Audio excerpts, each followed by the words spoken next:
peço que os irmãos abram no livro de Ageu, capítulo 2, tá bom? Hoje, meus irmãos, como eu falei para as crianças, nós vamos dar continuidade ao que nós já começamos, se eu não me engano, 2 semanas atrás, ou 3, não me recordo muito bem, mas daremos continuidade nas profecias do profeta Ageu. Hoje nós falaremos a respeito da segunda profecia, são 4 no total.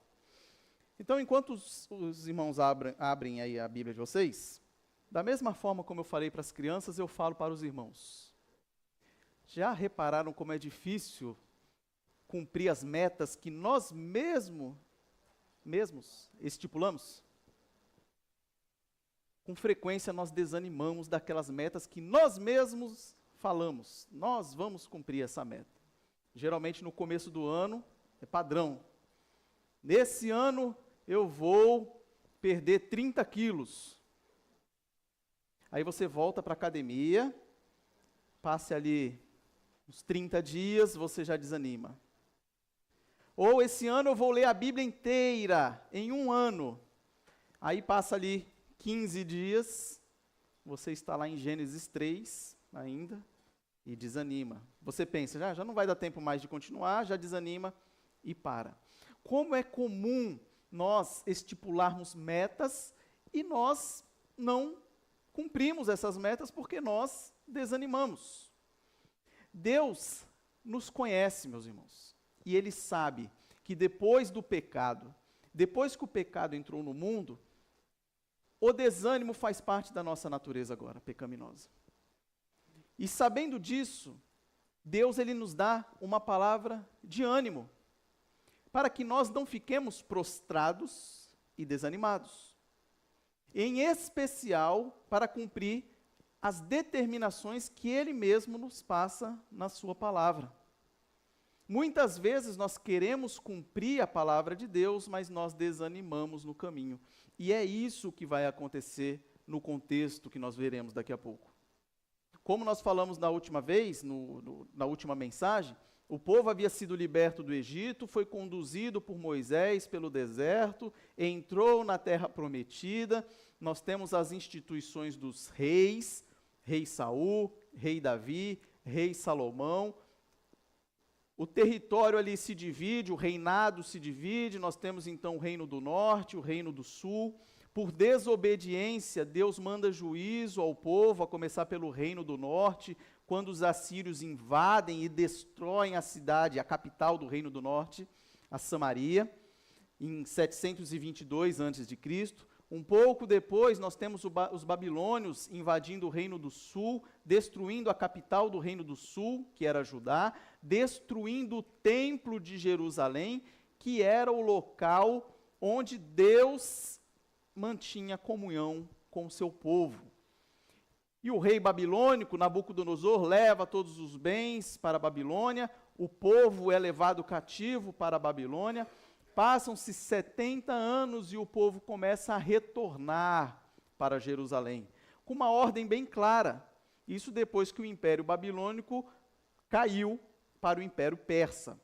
Então, o rei Ciro da Pérsia manda que eles voltem com uma ordem clara para construir ou reconstruir o templo de Jerusalém. Então eles voltam, começam a reconstruir o templo, mas as dificuldades aparecem, as pressões dos samaritanos que haviam ali na região, questões econômicas, a cidade destruída, aquela coisa toda, eles desanimam e param a reconstrução. E ficam com essa reconstrução parada por 15 anos. É nesse momento que Deus levanta o profeta Ageu. E no primeiro capítulo nós vimos que o problema é que o povo estava invertendo as prioridades. Eles estavam deixando de reconstruir o templo para cuidar das suas próprias prioridades. Estavam construindo casas bonitas, usando todos os recursos que tinham para dedicar a si mesmo, a sua família, mas estavam deixando o templo de Deus de lado. E aí Deus dá um alerta para o povo. E aí o povo acorda e veja aí, no final do capítulo 1 de Ageu, nós temos isso aqui, essa seguinte mensagem. Isso lá no versículo 14 do capítulo 1.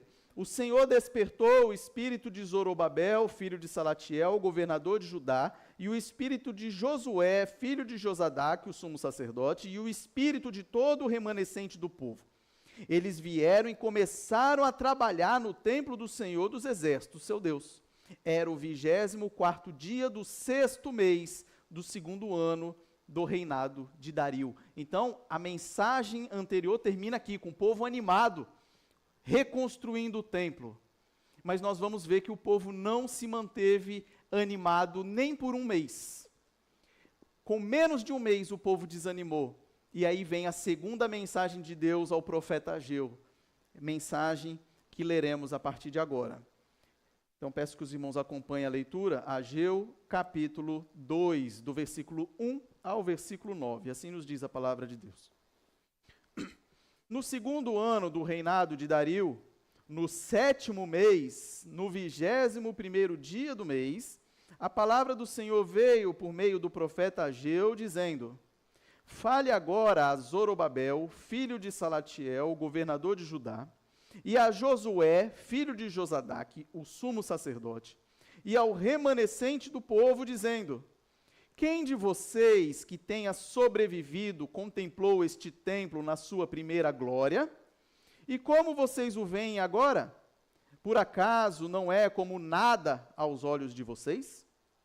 Mas agora o Senhor diz: Seja forte, Zorobabel, seja forte, Josué, filho de Josadaque, o sumo sacerdote, e vocês, todo o povo da terra, sejam fortes, diz o Senhor, e trabalhem, porque eu estou com vocês, diz o Senhor dos Exércitos.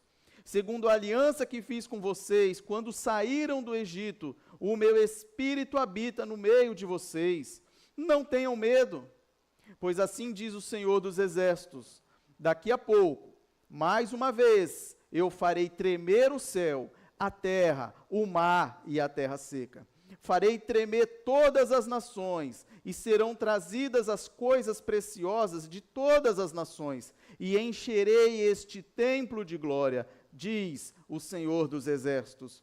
Minha é a prata, meu é o ouro, diz o Senhor dos Exércitos. A glória deste novo templo será maior do que a do primeiro, diz o Senhor dos Exércitos. E neste lugar darei a paz, diz o Senhor dos Exércitos. Vamos orar, meus irmãos? Senhor, a tua palavra foi lida nesse momento, e nós reconhecemos que somos carentes do teu Santo Espírito, tanto para expor a tua palavra, como para entendê-la. E nós te rogamos que o Senhor nos auxilie neste momento, a fim de que nós entendamos a tua palavra, para que nós consigamos aplicá-la à nossa vida nos dias de hoje, e assim que nós vivamos para a honra e glória do teu santo nome. Assim nós te pedimos, Senhor, em nome de Jesus. Amém. Meus irmãos, durante a leitura vocês devem ter reparado que ele falou a respeito do templo anterior. Esse novo templo e o templo anterior, ele faz referência ao templo anterior. Por quê? O templo anterior era o templo de Salomão, era um templo suntuoso, banhado de ouro e pedras preciosas, em uma época em que Jerusalém estava abonada, muito dinheiro e nenhum inimigo. Então Salomão construiu um suntuoso templo de Jerusalém. Esse templo que foi destruído é o templo que eles estão reconstruindo aqui, que ficou inferior materialmente ao anterior de Salomão. Depois, mais para frente, Herodes, lá no início do Novo Testamento, ele vai estender esse templo, ele vai ficar mais extenso e mais bonito, não igual era na época do Salomão, mas vai ficar mais arrumadinho, e depois esse templo também será destruído no ano 70 pelos romanos. Então, meus irmãos, a mensagem desta noite, o tema da mensagem é: não desanime. Deus está conosco. A mesma mensagem que foi mandada para o povo naquela época lá, há 2.500 anos atrás, é a mesma mensagem para nós hoje. Não desanime. E nós vamos expor a mensagem dividindo ela em 3 partes. Na primeira, nós vamos fazer um diagnóstico, mostrar as causas ou as razões para o desânimo. Então, primeira parte, razões ou motivos do desânimo. Na segunda parte, nós falaremos a respeito dos remédios. Qual as razões para nos animar? Deus nos mostra na palavra dele. Quais os motivos para nos animar? E no terceiro, nós falaremos a respeito de consolo, os consolos que Deus dá para nós, tanto no tempo passado, como no tempo presente, como no tempo futuro. É isso, ou é sobre isso que nós falaremos. Então, meus irmãos, nós vamos ver que, começando o primeiro ponto, os motivos do desânimo, que tinham aqui 3 motivos essenciais que estava fazendo com que o povo desanimasse. Essa mensagem ela foi feita um pouco depois da festa dos tabernáculos, a festa que durava uma semana e era uma festa muito feliz, mas o povo não produzia muito nesse período. E essa mensagem ela é dita logo nesse final dessa festa. Então, os 3 motivos para o desânimo do povo que nós vamos ver é, primeiro, a comparação com o passado, segundo, a grandeza da tarefa, e terceiro, a ausência de resultados imediatos. Hoje nós teremos diversos pontinhos aqui, mas eu vou toda hora enfatizando aqui para que fique memorizado, tá bom? Então, mensagem dividida em 3 e o primeiro ponto em 3. 3 motivos para o desânimo. A comparação com o passado. Vejam que lá no versículo 3 diz assim, Deus falando ao povo, quem de vocês contemplou este templo na sua primeira glória? Ele estava se referindo aos mais idosos que haviam visto e vivido em Jerusalém lá na época do templo de Salomão. E eles tinham contemplado aquele templo, as riquezas daquele grande templo construído pelo rei Salomão. E agora eles tinham ido para o exílio e voltaram e estavam vendo uma reconstrução de um templo com certeza inferior. Eles estavam observando isso. Nós vemos que lá em Esdras, no capítulo 3, a partir do versículo 10, mas eu vou já enfatizar aqui o versículo 12, vai dizer que os idosos olharam e choraram de desgosto.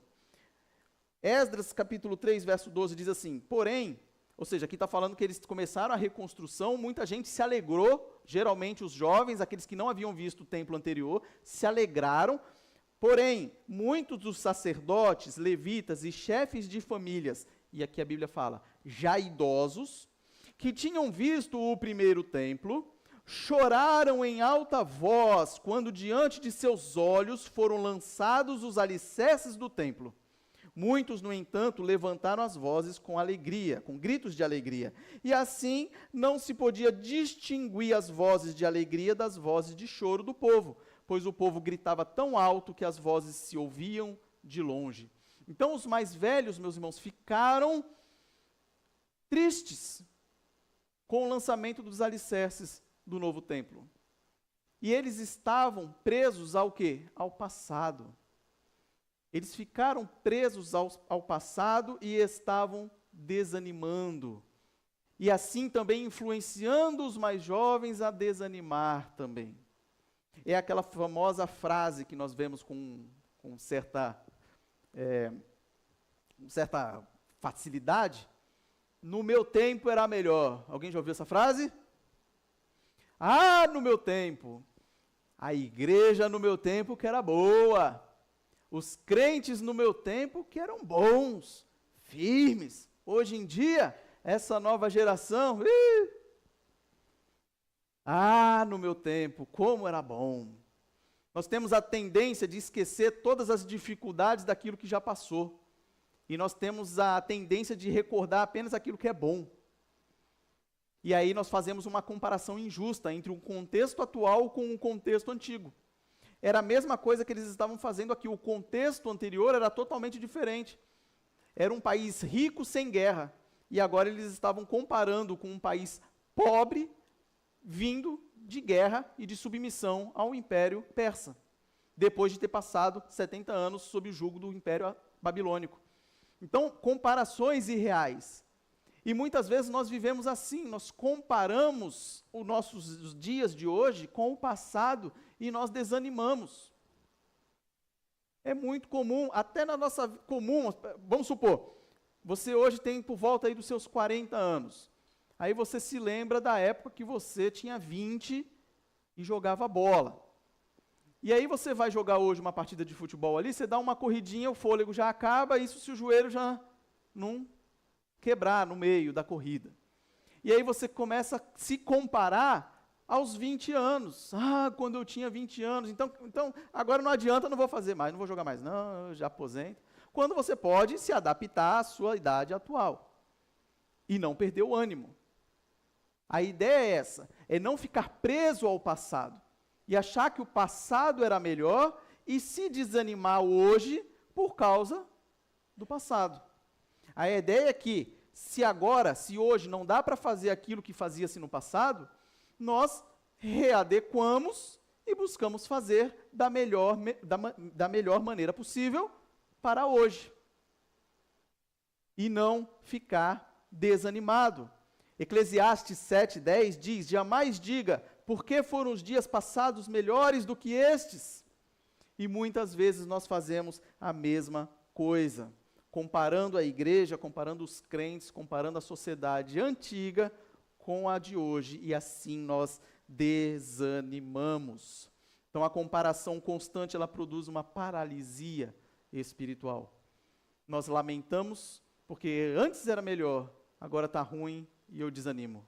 Ao invés de olhar para o passado, ver o que era bom, utilizar aquilo para avançar, fazer com que o reino avance. Lembrando que nós estamos traçando aqui um diagnóstico, tá? Os 3 motivos do desânimo, depois os remédios virão mais para frente. Então, o primeiro, comparar com o passado, motivos do desânimo. O segundo é se deparar com a grandeza da tarefa. Vejam que eles tinham, nesse período de 24 dias aproximadamente, do momento em que eles começaram a reconstruir o templo até esse momento agora que eles estavam desanimados, eles não ficaram parados nesse período. Eles trabalharam, pegaram madeira, pegaram materiais para começar a reconstrução do templo. E é bem provável que eles recolheram as coisas, olharam e viram a grandeza da tarefa que eles tinham pela frente, e aí fizeram o quê? Desanimaram. Ao observar a grandeza da tarefa que eles tinham pela frente, eles desanimaram. Fazemos a mesma coisa hoje em dia. Nós nos deparamos com tarefas tão grandes que muitas vezes isso faz com que nós desanimemos. Uma das ordens de Jesus, ide por todo o mundo pregai o evangelho. Aí você pensa, todo mundo, é grande, hein? É grande. E ao invés de você ter o ânimo e dar o primeiro passo, é tão grande que não vai fazer diferença eu fazer alguma coisa. Então eu me sento, desanimo, diante da grandeza da obra que eles tinham pela frente. Há alguns anos atrás foi lançado um filme chamado 300.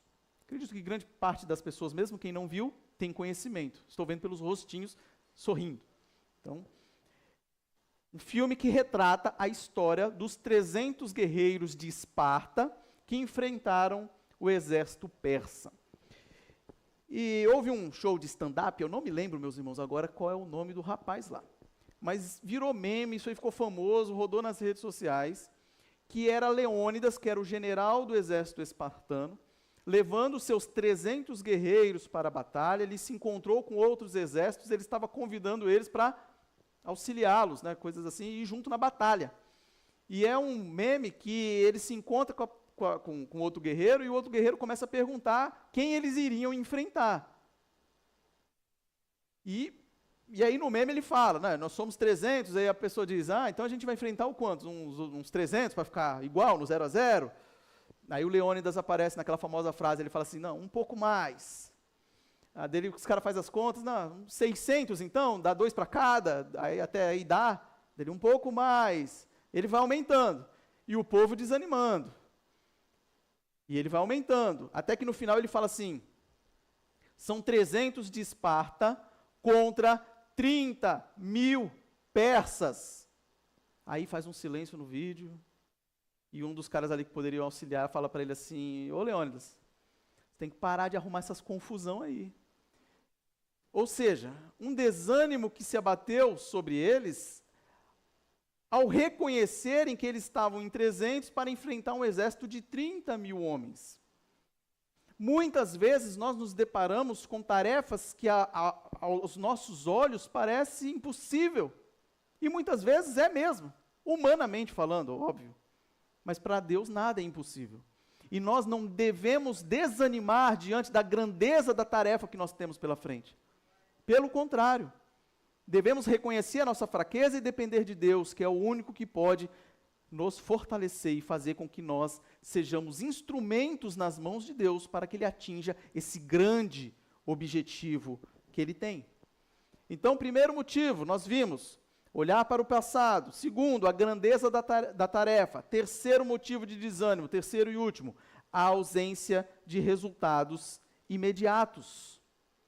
Muitas vezes nós desanimamos, pois não observamos resultados imediatos. Aconteceu aqui com esse povo de pensar o seguinte: quando Deus mandou que eles construíssem no deserto o tabernáculo, Deus se fazia presente por meio de uma nuvem. Representava a glória de Deus. Aqui eles estavam reconstruindo o templo e cadê a glória de Deus? Eles não estavam vendo. Parecia que Deus não estava presente. Então eles trabalhando e não viam o mover de Deus. Como consequência, desânimo. Isso aqui, meus irmãos, é muito comum na nossa vida. Pois diversas vezes nós esperamos que Deus haja imediatamente.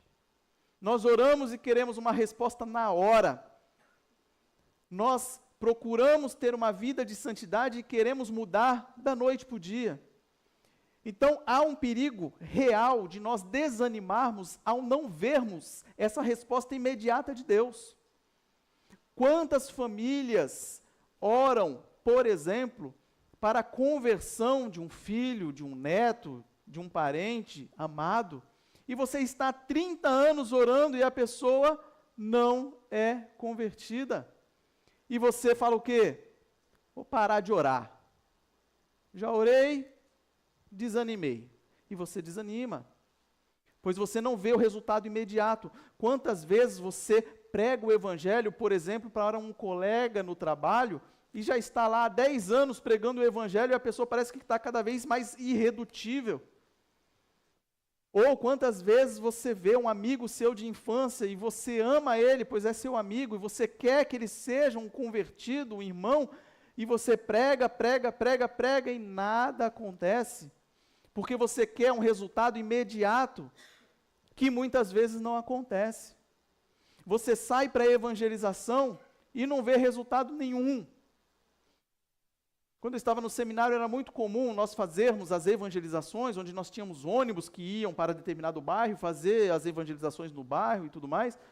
E era muito triste você saber que você conversava, eu entregava quase 2.000 panfletos e conversava com algumas pessoas para aquela igreja específica que pedia o trabalho de evangelização. Era muito triste você ter receber o feedback depois dessa igreja dizendo que nenhuma pessoa apareceu.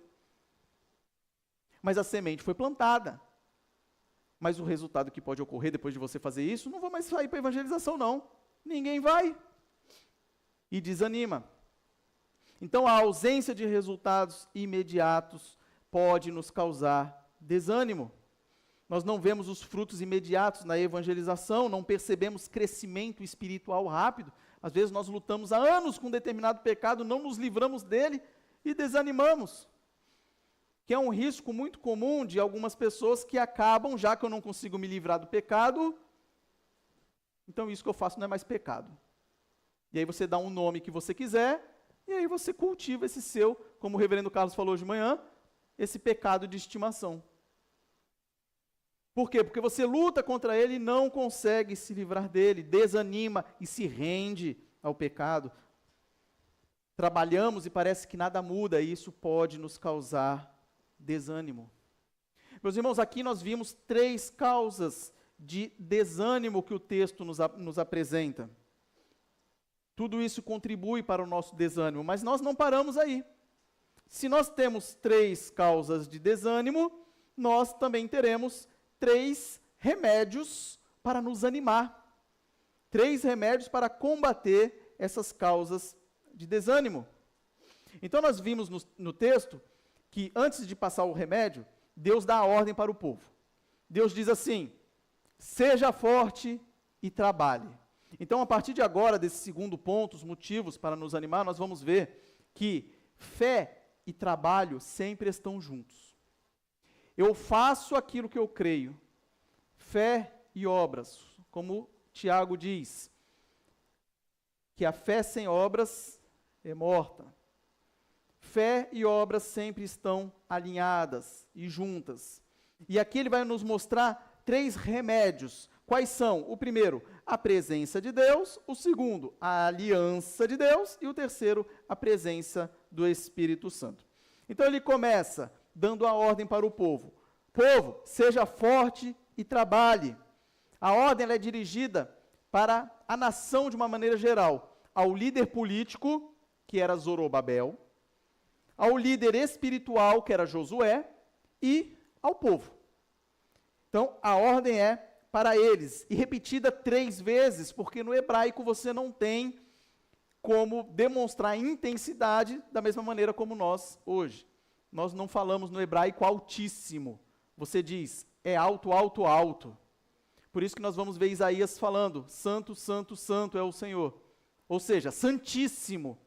Mas lá eles não têm a mesma estrutura linguística que nós temos no português. Então ele enfatiza, seja forte, seja forte, seja forte e trabalhe. Qual o motivo?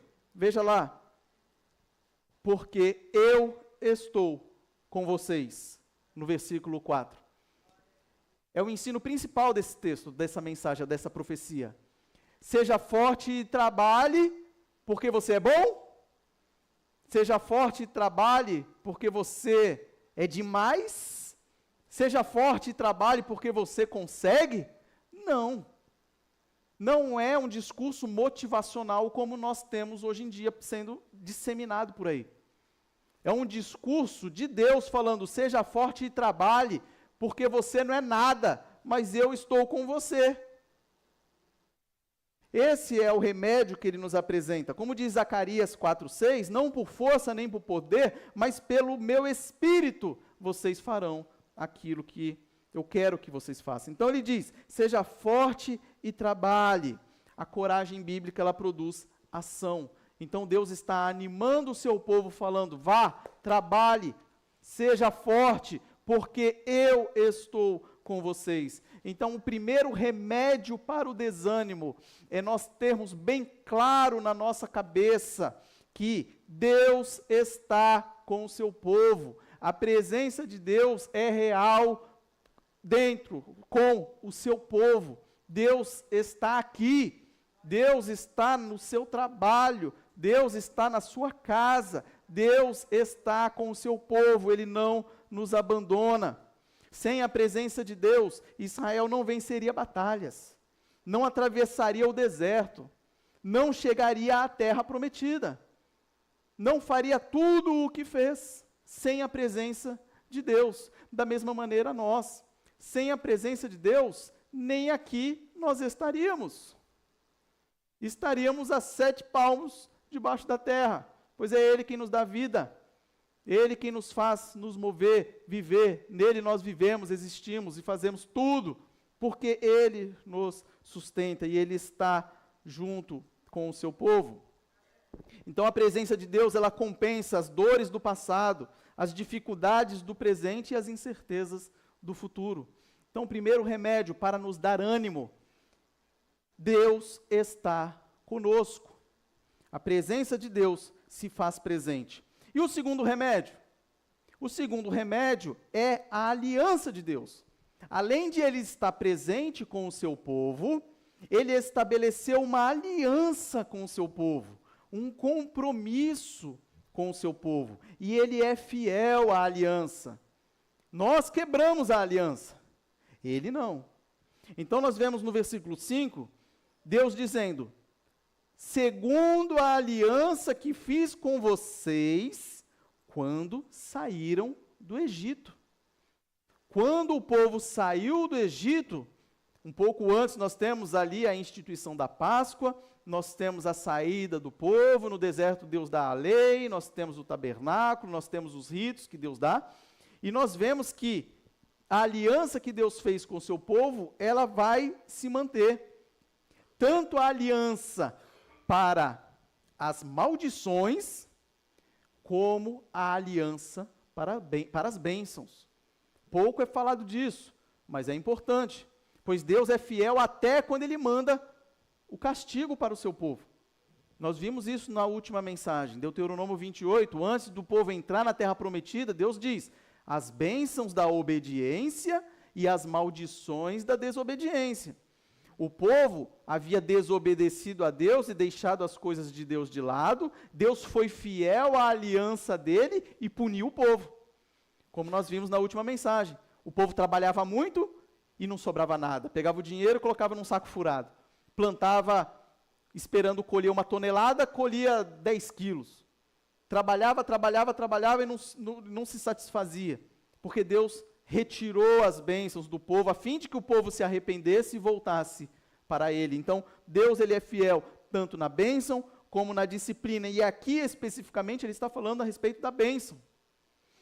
Segundo a aliança que fiz com vocês quando saíram do Egito, eu estou com vocês, animem-se e trabalhem. Deus permaneceria fiel, a aliança continuava em vigor.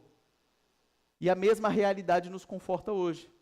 Saber que esse Deus da aliança, que fez uma aliança com o seu povo lá no início, e reforçou essa aliança durante todo o processo de revelação, de redenção, continua fiel à sua aliança e vai continuar fiel à sua aliança até a volta do nosso Senhor Jesus Cristo.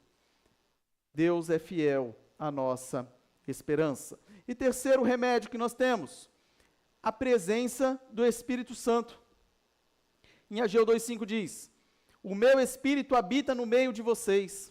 Então Deus estava presente, Deus é fiel à sua aliança e o próprio Espírito de Deus habita entre o seu povo. E aqui nós temos uma questão interessante, porque nessa época aqui, o Espírito de Deus ainda não havia descido e habitado em cada um dos crentes.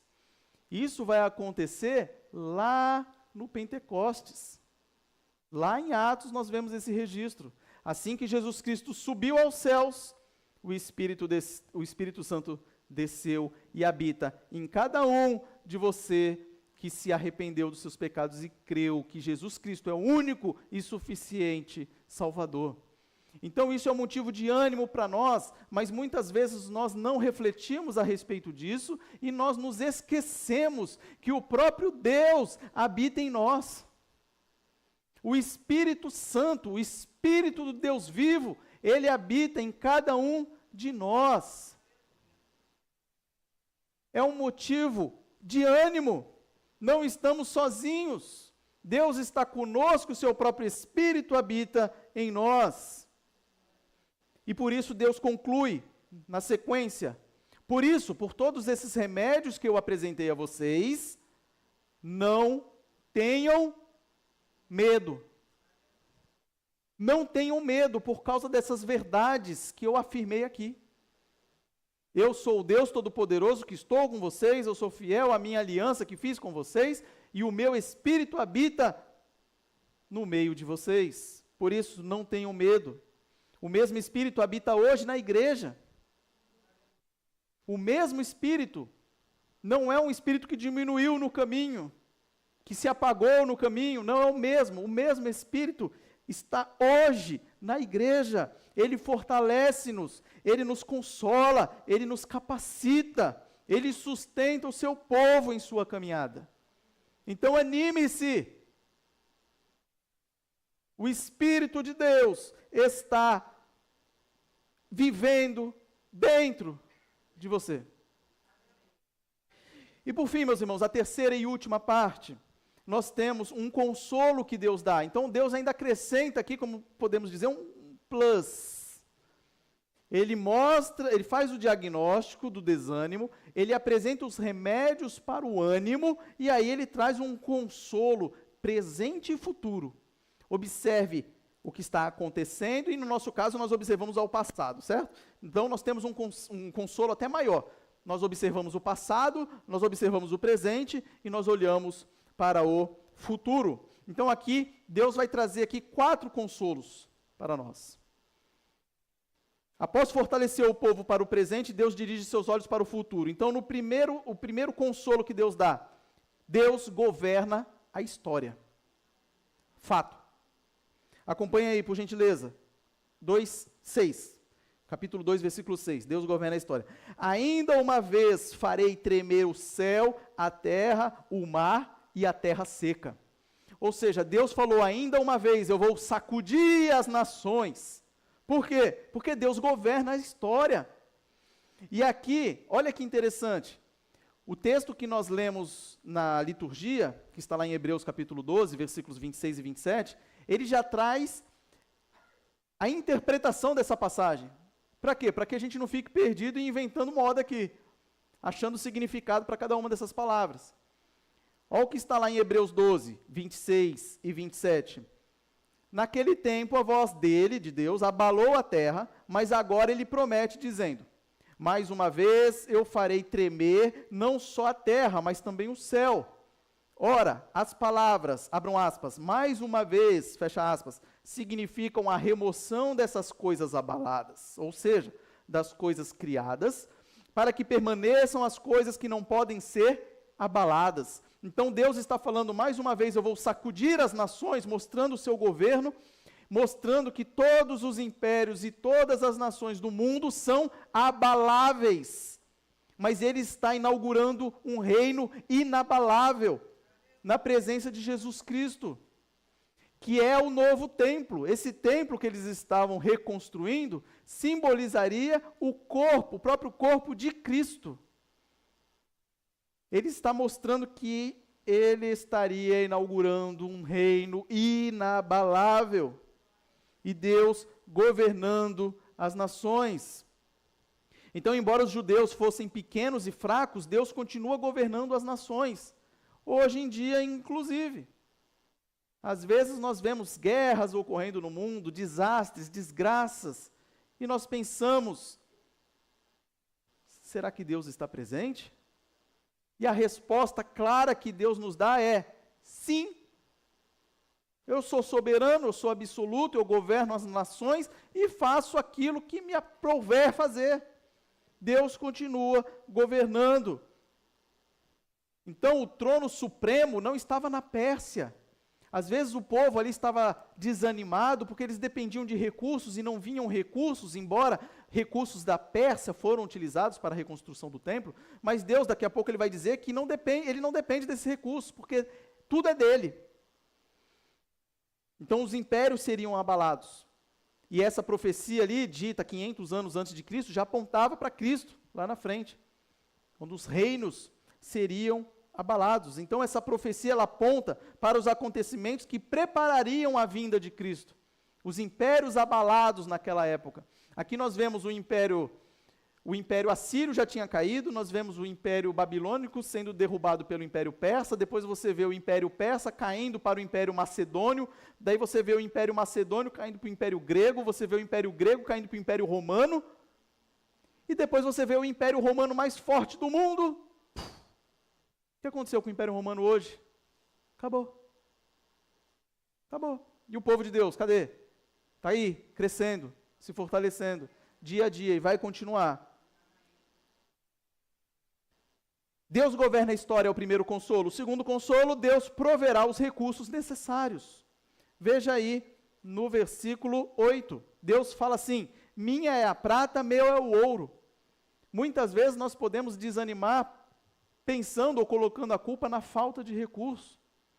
Embora isso não seja um motivo de nós fazermos as coisas de qualquer jeito e sem planejamento, óbvio. Mas nós devemos reconhecer que tudo vem de Deus. Dele é a prata, dele é o ouro. Então o problema nunca foi a falta de recurso. O problema muitas vezes é falta de fé, não de recurso. Tudo é dele. Nós insistimos ao dizer que nós devolvemos o dízimo a Deus. Nós devolvemos a 10ª parte a Deus, porque tudo é dele. Mas, na verdade, o 100% é dele. Nós devolvemos especificamente os 10% para ser destinado à obra que ele mesmo instituiu e nos ordenou que fosse assim, mas os outros 90% eu posso torrar de qualquer jeito? Não, pois somos mordomos daquilo que Deus nos dá. Então, precisamos agir com responsabilidade sobre aquilo que Deus dá na nossa mão. Então, a obra de Deus jamais dependerá de riqueza humana. Deus é o dono de tudo.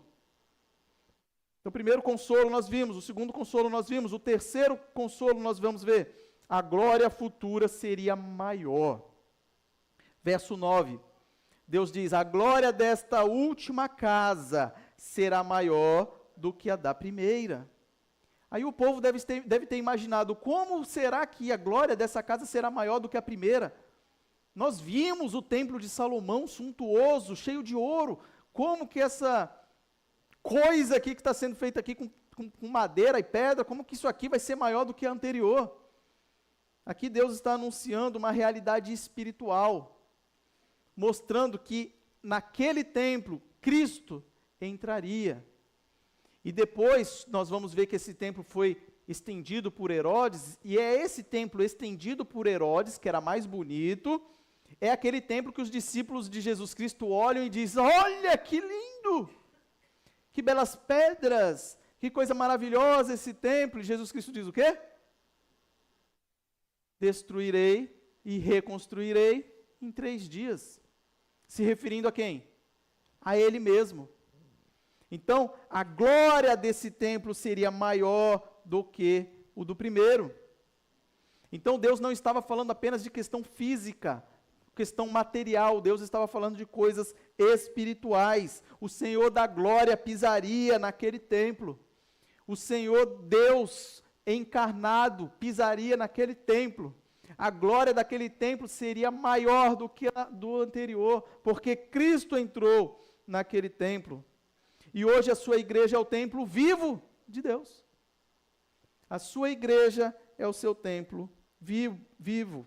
A glória não está na estrutura, meus irmãos, a glória está na presença de Deus. Onde não há a presença de Deus, pode ser a coisa mais linda do mundo, que não terá valor. Ou pelo contrário, pode ser uma coisa simples, olhada pelos olhos humanos, mas se tem a presença de Deus, aquela glória é gigante, eterna, infinita. E por fim, o último consolo aqui que nós vemos no texto, Deus dará paz. Versículo 9, neste lugar darei a paz. Ou seja, nesse templo que seria maior do que o anterior, neste lugar darei a paz. Essa paz aqui, meus irmãos, é o famoso Shalom, cumprimento judeu até hoje. E aquele cumprimento que nós utilizamos muitas vezes, graça e paz. O que significa essa paz? Significa que Cristo Jesus é aquele que reconcilia o seu povo com Deus Pai.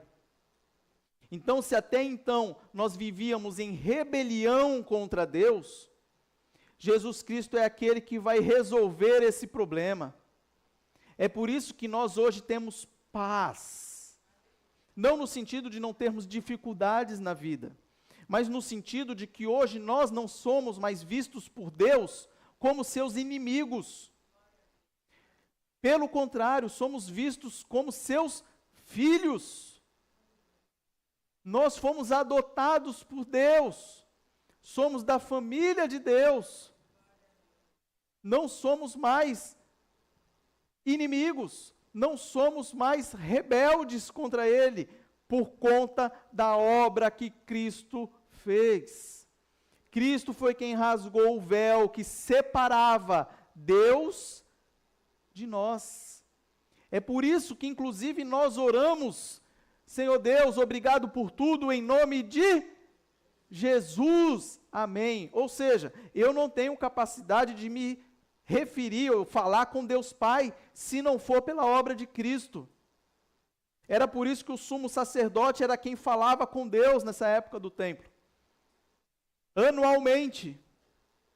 E hoje nós temos o privilégio de falar com Deus em todo momento, e muitas vezes tem gente que passa 24 horas do dia e não fala com Deus. Nós temos esse privilégio de nos dirigir a Deus. Foi falado hoje de manhã a respeito do orar sem cessar. Nós temos esse privilégio. Você pode falar com Deus dirigindo o seu carro. Você pode conversar com Deus antes de dormir, ao acordar, antes de se alimentar. Você pode falar com Deus numa dificuldade ou numa alegria. Em qualquer momento do seu dia, você pode se dirigir diretamente a Deus. Que grande glória, que grande privilégio que nós temos. Então, meus irmãos, a ação de Cristo trouxe a paz para nós. Essa paz alcançou seu cumprimento pleno em Jesus Cristo, por sua morte, ressurreição, ascensão aos céus. Por isso que hoje nós temos paz com Deus, temos acesso a Deus, temos reconciliação eterna com Deus. Então a história não caminha para o caos. Às vezes nós vivemos desanimados, pois nós pensamos que é daqui para pior. Para o crente não é daqui para pior, para o crente é daqui para melhor. É daqui para melhor. Se você morrer hoje, você está com Deus.